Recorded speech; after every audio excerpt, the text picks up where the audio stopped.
This is the video about the birthday party by Harold Printer. Now I am going to present the video of character analysis of Stanley Webber. Stanley was the main character in this play Birthday Party. A man who has been living for past years in Mick and Pity Bowls in boarding house. Stanley is repulsive and unkempt, wearing 50 old pants and pajama tops. He was nearly 30 years old, lazy man. If Meg didn't go out of her way each morning to show he ate breakfast and drank his tea, it seems he would never leave the comfort of his bed. This is perhaps because he has come to this seaside town in order to hide from his past life, although Pinter never clarifies when Stanley is running from.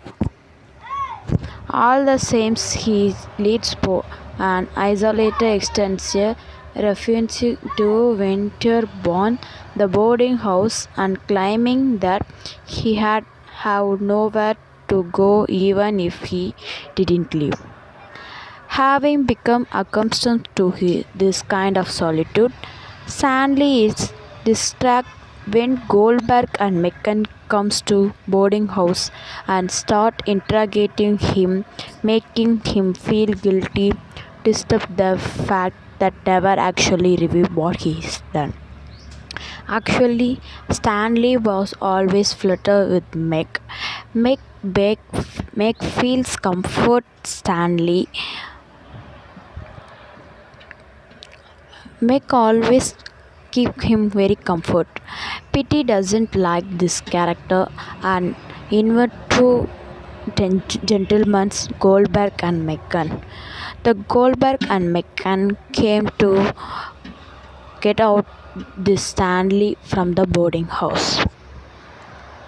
Unfortunately, Meg and Pity hardly noticed the effect that newcomers have on Stanley, even when he finally have a mental breakdown as a result of their forementioning.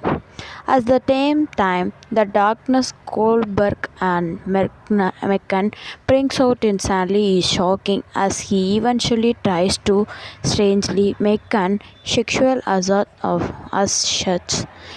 Pinter portrays him as someone who has been either always be dangerous or who has been pushed to the edge by Goldberg and Mecken psychological games. Mecken and Goldberg has planned their Stanley birthday party, and in the birthday party they try to criticize Stanley as a dangerous man. They play blindfold, and in the darkness he fall and Luca and everyone think he was sexual assault by Stanley. But in the light they reveal the truth. The next day, indeed, by the end, the play Stanley is completely unhanged, finding himself incapable of communicating or standing up for himself, which is why he always Goldberg and Mecken extort him out of the boarding house and away from his secure life. In the next day of the birthday party, Mecken and Goldberg started compelling him and bring him out of the boarding house. Even Pity studying the newspaper in the hall without consider anything. Meg think that Stanley was still sleeping in his bed, and she didn't show any reaction in his face. At last, when he realized that Stanley went out of the boarding house, she was in the breakdown. That's the final end of the play. Thank you.